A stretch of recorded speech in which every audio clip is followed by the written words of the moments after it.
आज हम लोग एक नया सेशन स्टार्ट कर रहे हैं, जो कि कई लोगों की रिक्वेस्ट आई कि सर हम लोगों को प्लीज़ नॉन टेक्स से रिलेटेड जो भी साइंस है उसमें हम लोगों को हेल्प चाहिए। तो हम लोगों ने एक प्लान किया, मिनी मैथ्स के सेशन में स्टार्ट किया कि हम लोग आज साइंस को पढ़ाना स्टार्ट कर रहे हैं, जिसमें हम लोग पहला जो हमारा टॉपिक रहेगा that is your physics, right. मैं अपने आप को इंट्रोड्यूस करा देता हूँ। मेरा नाम आशीष मुरगल है और मैंने बीटेक की हुई है रिसेंटली, और मैं सर्टिफाइड हूँ from the TBRL DRDO, that is known as the terminal ballistic research laboratory, DRDO defence research and development organisation. तो बेसिकली आज का जो लेक्चर होने वाला है वो आपका है सर फिजिक्स, जिसमें हम लोग स्टार्ट करेंगे सर वेरी बेसिक टॉपिक जिसका नाम है लॉ ऑफ मोशन, जिसको हम लोग generally Newton law of motion के नाम से जानते हैं, यानी कि गति के नियम के बारे में। समझ में आ रहा है? तो सबसे पहले मैं आप लोगों को बताऊंगा कि एक्चुअल में जो गति के नियम है, या हम लोग उसको न्यूटन्स लॉ ऑफ मोशन के नाम से भी जानते हैं,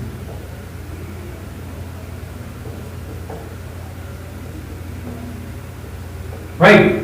तो बेसिकली इसका हमारी लाइफ में क्या एप्लीकेशन है, इसकी वजह से आज हम लोग जो अपनी बाइक चला पा रहे हैं सर, जो अलग अलग तरीके जो मोशंस हो पा रहे हैं उसमें हम लोग कैसे अपनी कैलकुलेशन कर पाते हैं। तो आज हम इस लेक्चर में यही जानेंगे कि किस तरीके से न्यूटन जी ने, जो कि एक विख्यात वैज्ञानिक थे, उन्होंने किस तरीके से हमारी जो लाइफ है उसको बहुत इजी कर दिया। तो विदाउट वेस्टिंग टाइम न्यूटन के जो नियमों को समझने के लिए कुछ बेसिक डेफिनेशंस। तो इससे पहले हम लोग आगे बढ़ें, हम लोग कुछ बेसिक परिभाषाओं के बारे में जान लेते हैं, जो कि हमारे न्यूटन लॉ के जो बेसिकली जो एप्लीकेशन है उनको समझने में काफी हेल्प करेगा। तो सबसे पहले जो आता है वो आपका सर आता है, क्या है? गति, जिसको हम लोग इंग्लिश में बोल देते हैं सर क्या? स्पीड। जिसका हम लोग सिंपल सा फॉर्मूला जानते हैं कि सर क्या होता है? दूरी बटे समय। समझ में ओके। तो इसका सिंपल सा जो फॉर्मूला अभी तक जो हम लोग पढ़ के आए हैं वो बेसिकली होता है सर दूरी बटे समय। तो इसमें सर होता क्या है, जैसे कि परिभाषा आप लोग देख रहे हो, इसमें क्या बता रहा है कि किसी अन्य वस्तुओं की अपेक्षा, यानी कि कोई भी अदर ऑब्जेक्ट है उसकी अपेक्षा जो आपकी क्या हो रही है, वस्तुओं में एक दूरी तय की जा रही है with respect to the time.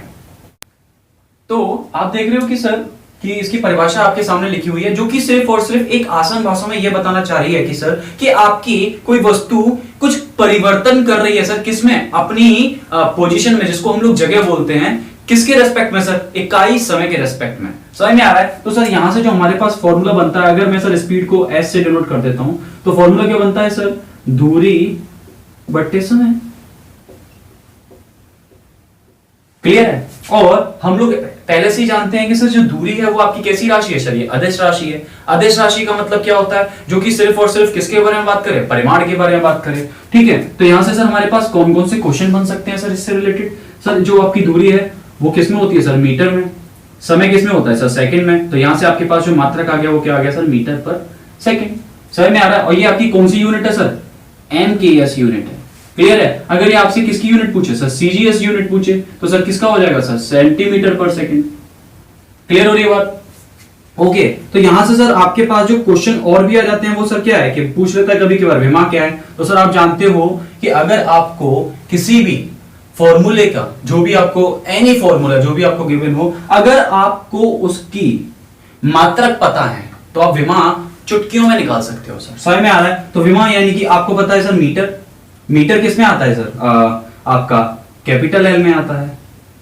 समय किसमें आता है सर? कैपिटल T में आता है। तो यहां से आपके पास जो बन गया इसका मात्रक वो क्या बन गया सर?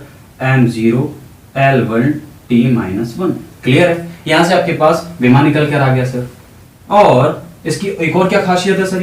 ये एक आपकी अदिश राशि है।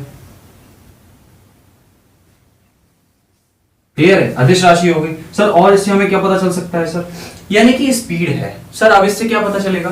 ये एक ऐसी अदिश राशि है जिसमें सिर्फ और सिर्फ परिमाण की बात होगी, यानी कि अगर मैं यहां से दिल्ली जा रहा हूं तो मेरे को उससे मतलब नहीं है कि मैं किस दिशा में जा रहा हूं, मेरे को मतलब होगा कि मैं सर 40 किलोमीटर पर आवर की स्पीड से जा रहा हूं, और वी कैन से दैट कि हम सर 80 किलोमीटर पर आवर की स्पीड से जा रहे हैं। हमें उससे मतलब नहीं है कि किस दिशा में जा रहे हैं। समझ में आ रहा है? तो ये हमारा गति बताता है। लेकिन सर इसी के जैसा एक और होता है जिसको हम लोग बोलते हैं वेग। वेग क्या करता है सर? ऐसी गति जिसमें क्या हो सर? हमारे पास दिशा हो। समझ में आ रहा है? तो उसको भी जरा देख लेते हैं। उससे क्या है? क्या सर हमारे पास वेग, जिसको हम लोग बोलते हैं सर क्या, वेलोसिटी, जो कि क्या है सर, एक तरह से आप कह सकते हो कि सर ऐसी गति जिसमें क्या हो सर, दिशा हो। क्लियर है? तो सर सब कुछ हमारे इस जैसा ही होता है, लेकिन सर उसमें थोड़े से चेंजेस होते हैं, और वो चेंजेस क्या होते हैं आइए देखते हैं।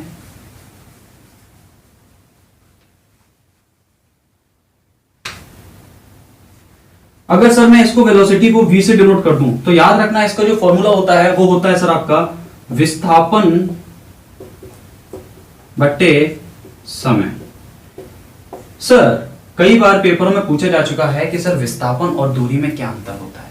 याद रहे विस्थापन एक ऐसी दूरी है, या मैं ये कह सकता हूं विस्थापन एक सबसे छोटी दूरी है। यानी कि कैसे सर, एक उदाहरण लेते हैं। मान लीजिए आपको यहां से दिल्ली जाना है, तो आप तो एक पर्सन ए है और एक पर्सन बी है। जो पर्सन ए है वो डायरेक्ट यहां से कहां जा रहा है सर, दिल्ली जा रहा है। एक पर्सन बी है वो अपने सारे काम को खत्म करते हुए दिल्ली जा रहा है सर। कैसे कैसे, वो यहां से चेन्नई गया, वहां से तमिलनाडु गया, देन वहां से दिल्ली गया। अगर मैं सिर्फ और सिर्फ दूरी की बात करूं, समझना, अगर मेरे को पता लगाना है कि सर दूरी कितनी है, अगर मैं बात करूं सर पर्सन ए की, तो आपका पर्सन ए सिर्फ आगरा से दिल्ली गया, यानी कि आगरा से दूरी दिल्ली तक की जो होगी वो पर्सन ए की दूरी होगी।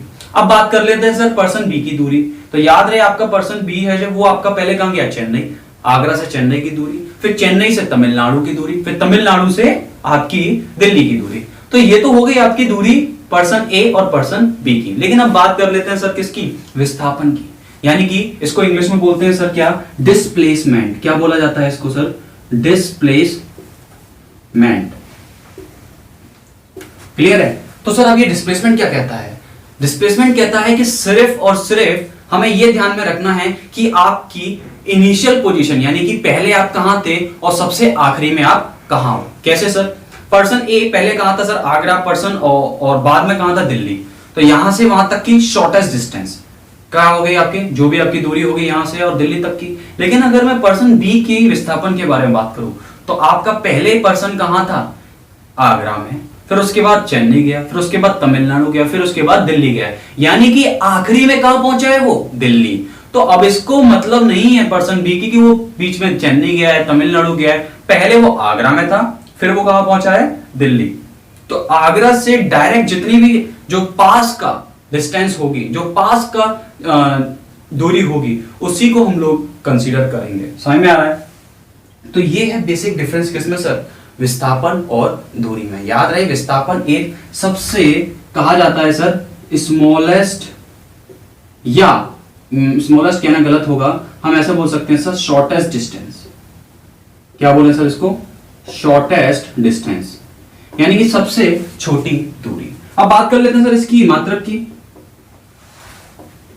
तो सर आपका विस्थापन क्या है, एक तरह से दूरी है, और दूरी क्या होता है सर, मीटर में होती है। समय क्या है सर, सेकंड में होता है। बात कर लेते हैं सर इसकी विमा की।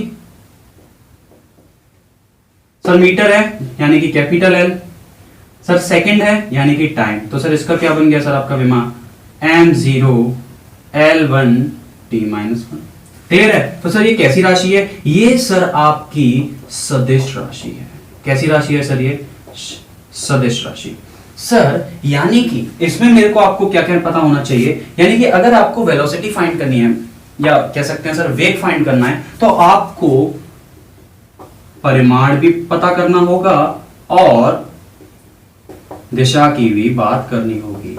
यानी कि सर मैं यहां से दिल्ली जा रहा हूं, तो मुझे यह भी बताना पड़ेगा कि मेरी कार जो है वो कितनी वेग से चल रही है, और यह भी बताना पड़ेगा कि सर वो किस दिशा में जा रही है। समझ में आ रहा है? क्लियर है? तो इसी के साथ हम लोग आगे बढ़ते हैं, जो कि हमारा थर्ड मोस्ट इंपोर्टेंट परिभाषा, जिसको हम लोग बोलते हैं सर क्या, त्वरण। क्या सर, त्वरण। देखते हैं सर त्वरण क्या कहता है, जिसको हम लोग इंग्लिश में बोलते हैं सर एक्सेलरेशन।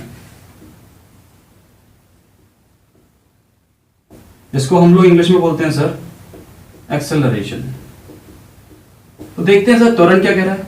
त्वरण कह रहा है सर आपका, यानी कि जो वेग परिवर्तन हो रहा है, वेग परिवर्तन जितने समय में हो रहा है वही आपका त्वरण है। मान लीजिए सर, कैसे सर समझते हैं इसको। पहले आप सर यहां से दिल्ली की तरफ जा रहे हो, तो पहले आप किसी t1 टाइम में आप v1 की स्पीड से चले। मान लीजिए आप यहां से मथुरा सर आपको कुछ 1 घंटा लगा, और आप v1 की स्पीड से चले, वेलोसिटी से चले। लेकिन सर मथुरा से जब आप आगे दिल्ली की तरफ बढ़ने लगे तो वो आपको टाइम लगा t2 और उस t2 टाइम में आपने अपनी गाड़ी की स्पीड v2 कर ली।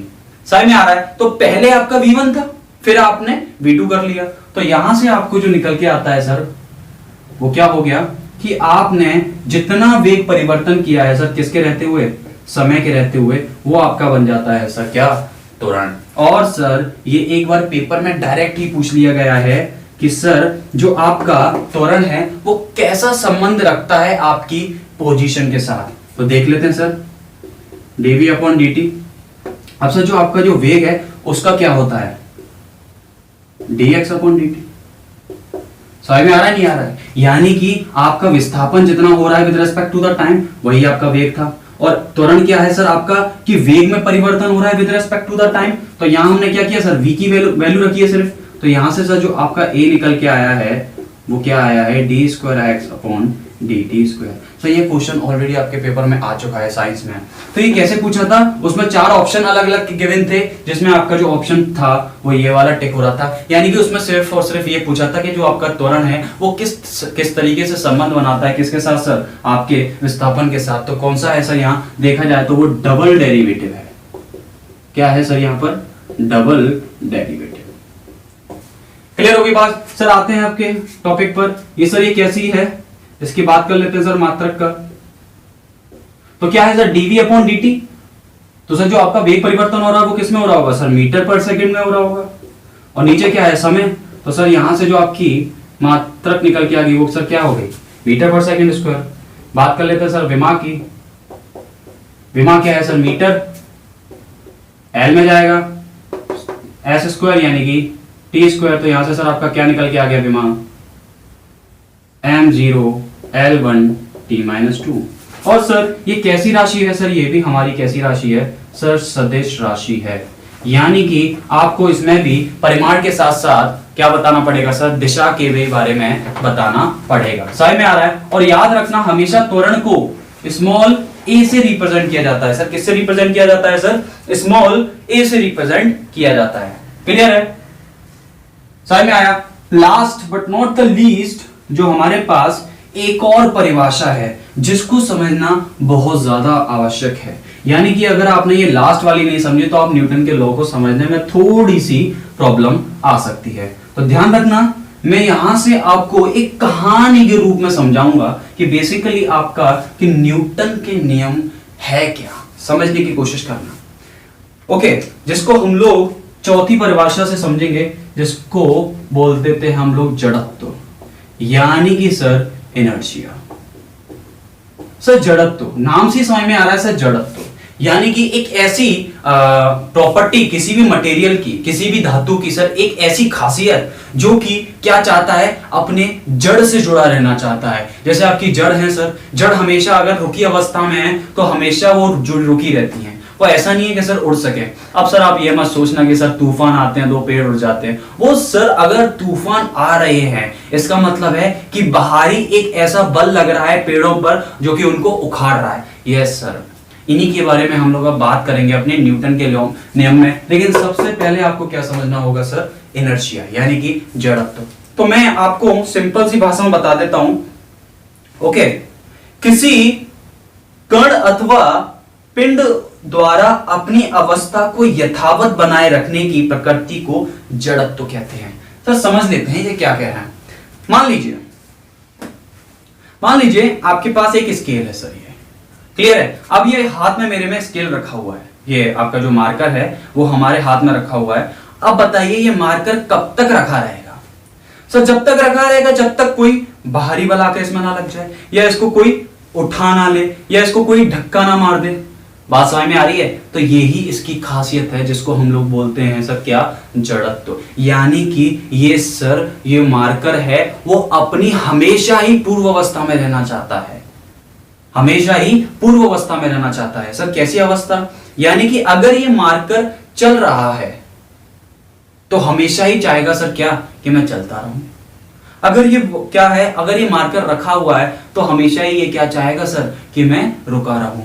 इसको और ज्यादा समझने के लिए हम लोग घुस जाते हैं सर किसके अंदर सर, पहला नियम। यानी कि पहला नियम यानी कि सर जिसको हम लोग बोलते हैं जड़त्व का नियम, यानी कि सर लॉ ऑफ इनर्शिया। और क्या बोल सकते हैं सर, जड़त्व का नियम। समझ में आ रहा है सर? ऐसे भी जानते हैं। और सर इसका जो फेमस नाम है वो क्या है sir, Newton's first law of motion. याद रहे हम यहां पर दोनों ही भाषा में लिख रहे हैं, क्योंकि ये आपके इंग्लिश मीडियम वाले स्कूल बच्चे भी देखते हैं और ये आपके हिंदी मीडियम वाले बच्चे भी देख रहे हैं, इसीलिए हम लोग यहाँ पर आपको दोनों ही लैंग्वेज में समझा भी रहे हैं प्लस लिख भी रहे हैं, जिससे आपको कोई प्रॉब्लम ना आए। क्लियर है? तो अब देखो, हम लोग एक कहानी के रूप में समझ रहे हैं इस चीज को, और आपकी एक रियल लाइफ एग्जांपल से मैं जोड़ने जा रहा हूं कि एक्चुअल में रटना नहीं है, रटना कुछ नहीं है कि पहला नियम एक्चुअल में कहता क्या है।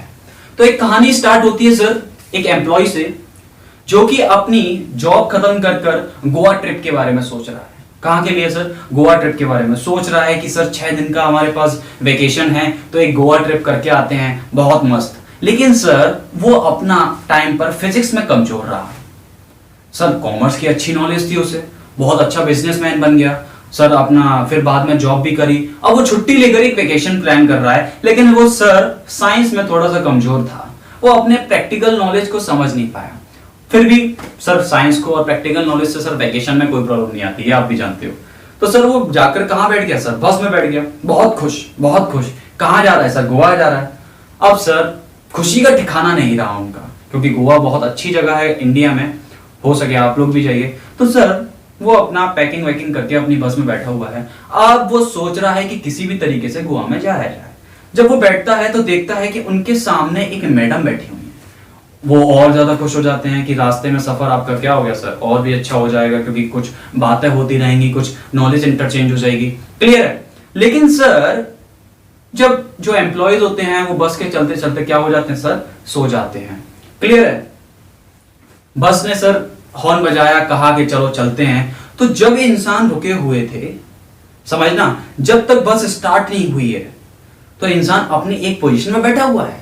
अब सर बस जैसे ही, मैं ड्रॉ कर देता हूं अगर आपको समझ में ना आए, मान लीजिए दिस इज योर बस, और यहां वो इंसान बैठे हुए हैं इस चेयर पर, यहां पर ऐसे करके बैठे हुए हैं। क्लियर है? अब ये सर बस अभी तक रुकी हुई है, यानी कि इसकी जो वेग है वो सर 0 है। समझ में आ रहा है? अभी तक इसका वेग क्या है सर? 0 है। जब इसका बस का वेग 0 है तो सर इन भाई साहब का भी वेग क्या होगा? 0 होगा। मानते हो इस चीज को? लेकिन हुआ क्या कि जब ये इंसान बैठे हुए थे तो जब गाड़ी ने हॉर्न बजाया तो गाड़ी ने तो कुछ क्या पकड़ ली सर, मान लीजिए कुछ इनके अंदर वेग आ गया, लेकिन उस समय इन भाई साहब को एक झटका लगा पीछे की तरफ। तो सर पहला क्वेश्चन तो यही उठता है कि सर इनको झटका क्यों लगा? झटका just because of the law of inertia, यानी कि इनर्शिया की वजह से लगा सर। क्योंकि इनर्शिया क्या कहता है? अगर कोई वस्तु अपनी पूर्वावस्था में जिसमें रहता है वो कोशिश करता है कि हम हमेशा उसी में रहूं। पहले आपके भाई साहब बैठे हुए थे, ठीक है, और वो 0 वेग में थे, लेकिन बस जब आगे चली तो उनकी बॉडी चाहती थी कि भाई मैं रुकी ही रहूं, लेकिन बस में ज्यादा ताकत थी तो उनको आगे किया और भाई साहब को पीछे की तरफ झटका लग गया। समझ में आया? चलिए सर, अब जब बस चल पड़ी है, आनंद ले रहे हैं, तो सर अच्छी अच्छी बातें मन में सोच रहे हैं, वहां जाकर ये करना है, वहां जाकर ये करना है। तभी चलते चलते सर बस चल रही है सर 80 किलोमीटर पर आवर की स्पीड से। चलते चलते बस ड्राइवर को दिखा कि एक आगे ब्रेकर है।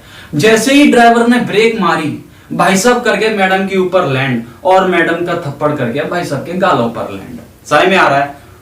उनको समझ नहीं आया कि ऐसा क्यों हुआ।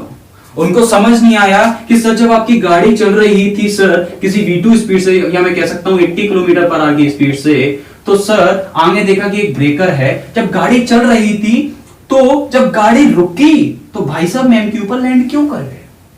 नहीं समझ में आया सर। उन भाई साहब को समझ में नहीं आया क्योंकि वो साइंस में वीक थे, लेकिन आप लोग वीक नहीं हो, क्योंकि हम लोग यहाँ आपको सिखा रहे हैं कि ऐसा होता क्यों है। क्योंकि जब आपकी गाड़ी चल रही थी तो जिस स्पीड से आपकी गाड़ी चल रही है उसी स्पीड से आपके भाई साहब भी चल रहे होंगे। तो जब बस रुकी है यहां पर, तो लेकिन आपके भाई साहब अभी यहां पर चलने की अवस्था में थे, लेकिन बस क्या है सर, रुक गई। तो लेकिन इनर्शिया के कारण वो आपके भाई साहब क्या चाहेंगे, अब रुकना नहीं है, मुझे चलते ही रहना है। इसीलिए जैसे ही बस रुकी फिर से भाई साहब कर गए कहां सर, मैडम के ऊपर लैंड। समझ में आ रहा है? Okay sir. भाई साहब को बहुत गुस्सा आया, नहीं ये एक्सेप्टेबल नहीं है, गोवा की ट्रिप कैसे खराब हो सकती है, एक थप्पड़ खा चुके हैं सर, पैसे उन्होंने भी खर्च करे हैं सर, ड्राइवर के पास गए, ड्राइवर से बोला नहीं, आप चाहे ब्रेकर आ जाए, आदमी आ जाए, आपको बस नहीं रोकनी है। चलिए सर, ड्राइवर भी कहा सर आपने हमें पैसे दिए, हम आपके लिए बस नहीं रोकेंगे चाहे कुछ भी हो जाए, ये ड्राइवर की जबान है। अब सर हुआ क्या, आगे एक आ गया था यू टर्न। क्या आ गया सर, ना कोई ब्रेकर है ना कोई इंसान है, आगे क्या आ गया सर, यू टर्न आ गया है। क्या आ गया है सर, एक यू टर्न आ गया है कि आपको गाड़ी अब इस तरीके से मोड़नी है। समझ में आया? ड्राइवर बहुत बात का पक्का था, ना उसने ब्रेक मारी ना कुछ किया, अपनी गाड़ी को सीधे के सीधे ही ऐसे ही उसी स्पीड के साथ मोड़ दिया। सर जैसे ही गाड़ी मुड़ी भाई साहब कर गए फिर मैडम के ऊपर लैंड, और फिर से मैडम का थप्पड़ पड़ गया भाई साहब के गालों के ऊपर लैंड। फिर से भाई साहब को समझ नहीं आया कि अब तो इस बार बस भी नहीं रुकी, बस भी अपनी पुरानी स्पीड के साथ चल रही थी, फिर से मैं क्यों मैडम के ऊपर लैंड कर गया। तो यहां से आपको तीसरी बात यह पता चलती है कि याद रहे, अगर आपकी बॉडी रुकी हुई है तो वो रुकी हुई अवस्था में रहना चाहेगी, अगर आपकी बॉडी चलना चाहती है तो वो चलने की अवस्था में रहना चाहेगी, अगर आपकी बॉडी किसी पर्टिकुलर दिशा में चल रही है तो हमेशा वो उसी दिशा में ही रहना चाहेगी। तीन बात आपको भाई साहब की कहानी से समझ में आया है, जो कि हम लोग बात करते हैं ये सारी की सारी चीजें पहले नियम में। तो समझते हैं ये क्या कहता है सर, देखते हैं सर ये क्या क्या कह रहा है। पहला नियम क्या कह रहा है सर, पहला नियम में पहला पॉइंट क्या है कि अगर यदि कोई भी वस्तु अपनी पूर्वावस्था बनाए रखना चाहती है जब तक उस पर कोई बाहरी बल नहीं लग जाए। सर बिल्कुल सही कहा, यानी कि अगर आपकी कोई वस्तु सर मान लीजिए कोई एम है और ये सरफेस पर रखी हुई है, तो ये जब तक रखी रहेगी ये सरफेस पर जब तक कोई बाहरी बल इसमें आके ना लग जाए। ये आपके नियम जो पहला है उसका एक पहला पॉइंट समझ में आ रहा है। दूसरा पॉइंट क्या कह रहा है सर, दूसरा पॉइंट कह रहा है प्रथम नियम के स्पष्ट होता है कि वह बल एक भौतिक कारण है जो वस्तु की अवस्था विराम अथवा गति की अवस्था को परिवर्तित करता है अथवा परिवर्तन करने की छोटू सा पकड़ियो। तो सर देखते हैं दूसरा पॉइंट क्या कह रहा है सर।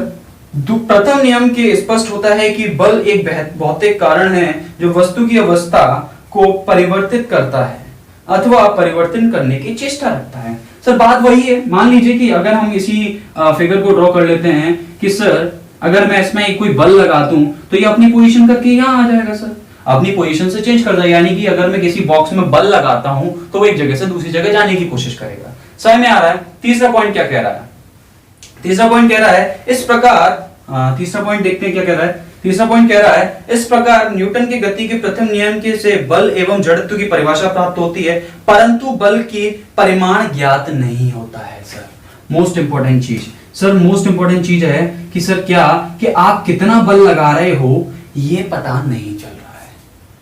आपको यहां से सर इनर्शिया क्या है वो पता चल गया, आपको यह पता चल गया कि इनर्शिया का बेसिक एप्लीकेशंस क्या है वो पता चल गया, लेकिन सर हमें ये नहीं पता चल पाया कि आखिर में हम लोग कितना बल लगाएंगे। समझ में आ रहा है? तो ये थी आपकी कहानी सर, किसकी सर, जड़त्व का नियम जिसको हम लोग बोलते हैं प्रथम नियम। समझ में आ रहा है? देखते हैं सर अब दूसरा नियम क्या कहता है, दूसरे नियम के बारे में देखते हैं सर।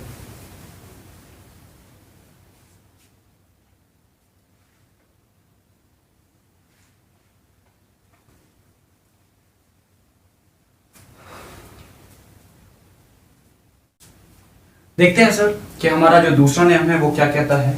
तो यहां हम लोग डाल देते हैं सर क्या,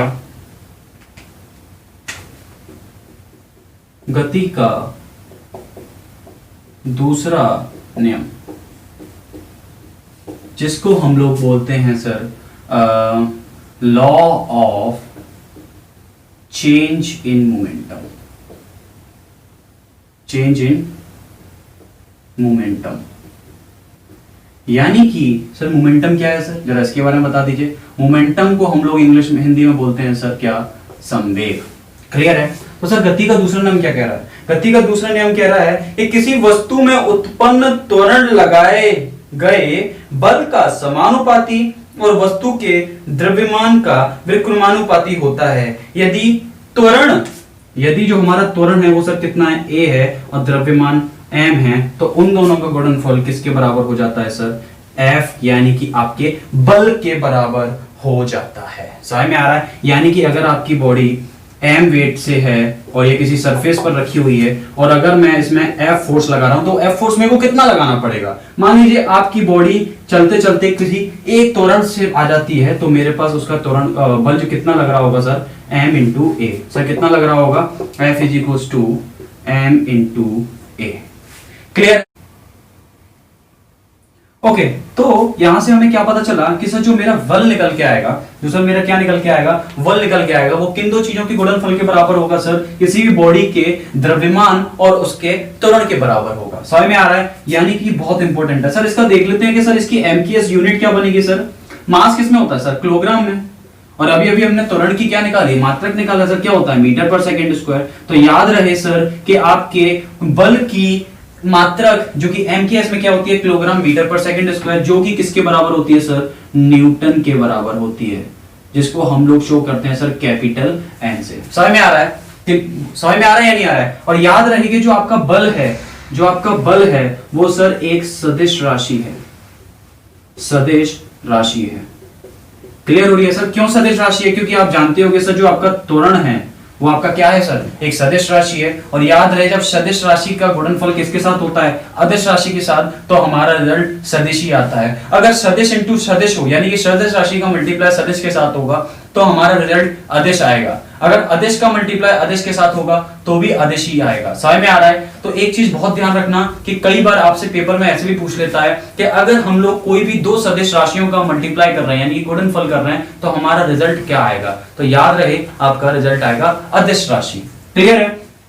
तो बात करते हैं कि हम सर अब इसको मोमेंटम चेंजिंग यानी कि संवेग में परिवर्तन क्यों कह रहे हैं। तो सर इसके बारे में जरा देख लेते हैं कि हमारा सर जो आपका संवेग है, ठीक है, तो देखते हैं सर संवेग क्या कह रहा है। सर संवेग क्या कहता है आपसे? सर संवेग कहता है कि सर ये आपके गुणनफल के बराबर होता है सर, किसका, द्रव्यमान और उसके वेग का। यानी कि इसको हम जो कैपिटल पी से डिनोट करते हैं संवेग को, और संवेग जो हमारा बराबर होता है सर द्रव्यमान इंटू वेग। क्लियर हो रही है बात? यहां से सर हमें पता चलता है। लेकिन लॉ का नाम क्या है sir, law of change in momentum, यानी कि आपका जो आपका संवेग है वो बदल रहा है। अब बदल रहा है सर, हमेशा याद रखना, बदलता हमेशा किसके रेस्पेक्ट में सर, टाइम के रेस्पेक्ट में। और यहां से हमें क्या पता चलता है सर, फोर्स के बारे में पता चलता है। यानी कि जो हमारा फोर्स निकल कर आएगा वो किसके बराबर होता है सर, dp ओवर dt। यानी कि आपका संवेग चेंज हो रहा है with respect to the time. इसका मतलब क्या हुआ सर, संवेग का फॉर्मूला m इंटू वी, जो कि अभी हमने यहां लिखा है sir, F is equal to, sir आपको पता है कि जो आपका मास है वो हमेशा सेम रहता है, वो कभी भी चेंज नहीं होता आपकी बॉडी का, तो वो बाहर आ जाएगा सर, तो dv ओवर dt। और ये भी आपको पता है सर कि जो आपका जो m है वो आपकी कांस्टेंट, और dv ओवर dt जो अभी अभी हमने बताया था वो किसके बराबर होता है, त्वरण के बराबर होता है। तो यहाँ से भी हमारा यही फॉर्मूला सिद्ध होकर आता है कि जो आपका फोर्स है वो किसके बराबर होता है सर, m इंटू ए की बराबर। क्लियर हो रही बात? समझ में आ रहा है नहीं आ रहा है? तो बेसिकली यहां से हमें ये पता चलता है कि अब मैं आसान भाषा में समझाता हूं कि सेकंड लॉ का मतलब क्या था। मान लीजिए आपकी कोई m मास बॉडी है, किसी सरफेस पर रखी हुई है, जिसका वजन कितना दे रखा है, द्रव्यमान है सर क्या, m दे रखा है। अगर मैं इसमें कोई F बल लगाता हूं, अगर मान लीजिए मैंने किसी वस्तु में क्या लगाया, F बल लगाया, तो आप जानते हो सर इसके अंदर क्या आएगा, एक वेग आएगा। ये अपनी पहली पूर्वावस्था से आगे बढ़ने की कोशिश करेगी। समझ में आ रहा है? अगर मेरे को वो कितनी वेग से आगे बढ़ रही है, तो मेरे को यहां से क्या पता चल जाएगा सर, p पता चल जाएगा, that is your m into P. अगर मैं सर समय के रहते इस p का क्या कर दूं सर, डिफरेंशिएशन कर देता हूं with respect to the time t, तो मैं वहां से क्या निकाल सकता हूं सर, आपका बल निकाल सकता हूं, जो कि हमारा कौन सा नियम है सर, दूसरा नियम है। किसका सर, न्यूटन का दूसरा नियम भी हमारा यही कहता है कि F is equals to dp upon dt, या फिर F is equals to m into a. Clear हो रही है बात? काफी सारी चीजें हैं जो कि हमें इसमें याद रखनी है। पहला नियम हमें सिर्फ ये बताता है कि लॉ ऑफ इनर्शिया के बारे में, कि अगर हमारी कोई वस्तु पहले अपनी पूर्व अवस्था में रहेगी तो हमेशा उसी अवस्था में रहना चाहेगी, और जब तक रहना चाहेगी जब तक कोई भारी बल आकर उसमें ना लग जाए। क्लियर है? लेकिन उसने हमें कितना बल लगेगा कितना नहीं लगेगा उसके बारे में कोई ज्ञान नहीं दिया था। उसके बाद हमारे पास दूसरा लॉ आया जिसका नाम था law of change in momentum, या कह सकते हैं हम लोग गति का दूसरा नियम, जिसने हमें यह बताया कि आपका जो बल लगेगा वो कितना लगेगा। अब बात आती है सर तीसरे नियम की, कि अब तीसरा नियम क्या कहता था। क्लियर हो रही बात? अब सर तीसरा नियम का मतलब क्या था? तीसरा नियम हमें यह बताता है सर कि अगर, तीसरा नियम जो है वो हमें यह बताता है कि अगर मैं किसी वस्तु में, क्या कर रहा हूं सर, अगर मैं किसी वस्तु में कुछ बल लगाता हूं, मान लीजिए मैं इस व्हाइट बोर्ड पर कुछ बल लगा रहा हूं, तो याद रहे अगर ये अपनी अवस्था से चेंज नहीं हो रहा है, यानी कि अगर ये कुछ इसमें क्या नहीं आ रहा है, कुछ वेग या अपनी पोजीशन चेंज नहीं कर रहा है, इसका मतलब ये हुआ कि जितना बल मैं इसके ऊपर लगा रहा हूं उतना ही बल ये मेरे ऊपर भी लगा रहा है। तो याद रहे जो आपका तीसरा नियम है, जो आपका गति का जो आपका तीसरा नियम है,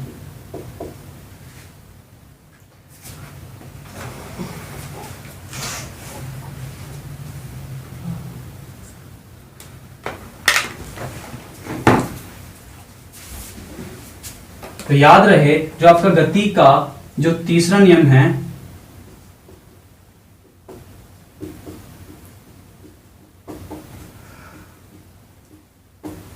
वो क्या कहता है सर? वो कहता है कि प्रत्येक क्रिया के बराबर एवं विपरीत एक प्रतिक्रिया होती है। बिल्कुल सही कहा सर। यानी कि सर अगर मैं इस पर कोई एक बल लगा रहा हूं तो ये भी मुझे उतना ही बल लगा रहा है मेरे विपरीत दिशा में। सर समझ में नहीं आया सर? आसान भाषा में समझा दीजिए सर। मान लीजिए ये कोई आपकी एक दीवार है, मैं इस दीवार में कोई F फोर्स लगा रहा हूं। सर क्या लगा रहा हूं? F फोर्स लगा रहा हूं। किसकी तरफ सर? इस दीवार को आगे बढ़ने की तरफ। लेकिन ये सर कहां तक है? ये जमीन के अंदर खड़ी हुई है, चाहती कि मैं नहीं हिलूंगी। अब सर मैं जब इसमें अपना बल लगा रहा हूं यानी कि मैं अपनी ऊर्जा इसके अंदर ट्रांसफर कर रहा हूं, अब सर यहां से ये हिल नहीं रही है, इसका मतलब क्या हुआ सर? ये भी उतना ही बल मेरे ऊपर लगा रही होगी। इसकी वजह से ही जो मेरा नेट फोर्स है दोनों को मिलाकर वो कितना हो गया है सर? 0 हो गया है। इसीलिए ये बॉडी अपनी पोजीशन से हिल नहीं रही है। अब सर ये कितना लगा रहा होगा? याद रहे ये भी उतना ही बल लगाता है लेकिन विपरीत दिशा में। सर अब ये कितना लगा रहा होगा सर? -dv/dt, या इसको हम लोग बोल देते हैं कोई बाहरी बदल, इसको हम लोग एक्सटर्नल से शो करते हैं। तो याद रहे मैं इसको कैसे लिख सकता हूं सर? -m/a, और we can say that -dv/dt। Clear है? या फिर इसको हम लोग कैसे लिख सकते हैं? ये आपकी कहानी थी सर तीसरे नियम की। क्लियर हो रही है बात? ये हमारे 3 लॉ हैं जो कि बहुत ही ज्यादा यूजफुल होते हैं। क्लियर है? जैसे कि सर इनका एग्जांपल दे दीजिए। आपका पहला एग्जांपल मिल जाता है सर आपका घर्षण। याद रहे आप जब आगे बढ़ते हो तो आपका एक बल लगता है पीछे की तरफ जो कि आपको मदद करता है आगे बढ़ने में। सर दूसरा चीज गुरुत्वाकर्षण।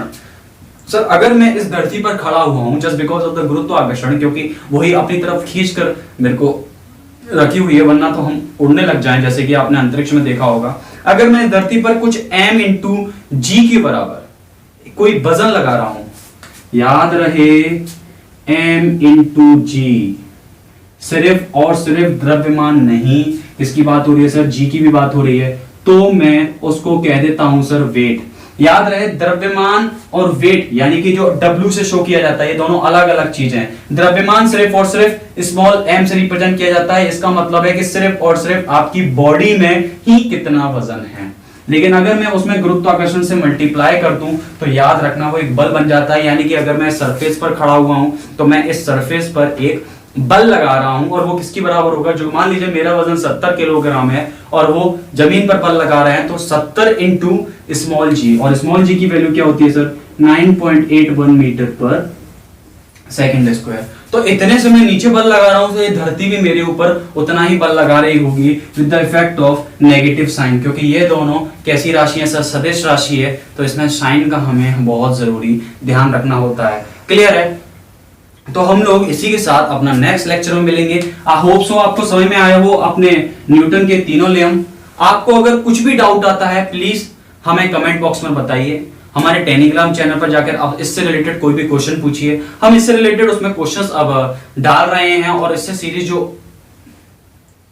क्विज की बोल दियो, मंडे से हम क्विज स्टार्ट करने वाले हैं 10 क्वेश्चंस की डेली। ओके सो इससे रिलेटेड आपको कोई भी डाउट्स आते हैं आप हमसे जाकर हमारे कमेंट में पूछिए सर, हमारे टेलीग्राम चैनल पर जाके पूछिए, इंस्टाग्राम चैनल है, सब जगह हम लोगों को फॉलो कीजिए सर। जहां भी आपको कोई भी डाउट आता है, जहां भी आपको सुइटेबल प्लेटफॉर्म लगे वहां पर जाकर हमसे अपने क्वेरीज के बारे में पूछिए। सिंपल है सर, काफी हम लोग काफी इजी लैंग्वेज और कह सकते हो सर लूसिड वे में समझा रहे हैं हम लोग हर चीज को इन अ प्रॉपर वे।